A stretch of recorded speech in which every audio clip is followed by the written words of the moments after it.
तयार नाही, पण 2-4 हजार नाही लाखो लोक त्या ठिकाणी उपस्थित होते।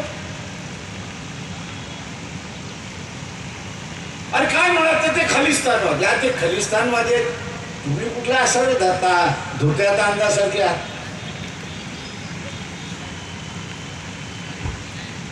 तुम्ही सुद्धा कुठल्या धोक्यात अंदासारख्या? कोणाला तरी खलिस्तान म्हणायचं, कोणाला तरी पाकिस्तानवादी म्हणायचं, कोणाला तरी असताना देशद्रोही म्हणायचं, आणि यांनी जसा ठेका घेतला।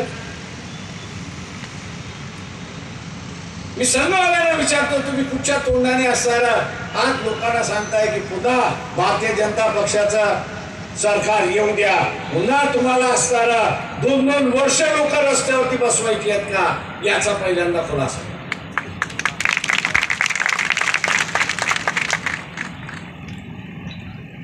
मी 80 साली एक मोर्चा काढला होता, नाशिक ते मुंबई लॉंग मार्च। वसंतदादा पाटील त्यावेळेस मुख्यमंत्री होते। पहिल्या दिवशी पोलिसांनी त्यांना काहीच सांगितलं नाही, दुसऱ्या दिवशी त्यांना जसं कळलं तसं मला पोलीस स्टेशनला बोलवून घेण्यात आलं। मुक्कामाच्या ठिकाणी होतो आणि चक्क मुख्यमंत्री तुमच्याशी बोलायला मागतात।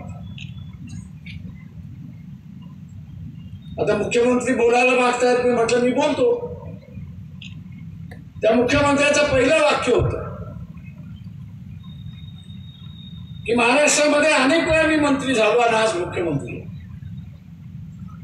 माझ्या मुख्यमंत्र्याच्या कालावधीमध्ये लोकांना गाऱ्हाणी सांगण्यासाठी नाशिक पासून मुंबई चालावं लागतंय, याची मला शर्मिंदा वाटते, याची मला शर्मिंदा वाटते। प्रकाशावर जे प्रश्न आहेत ते सुटले।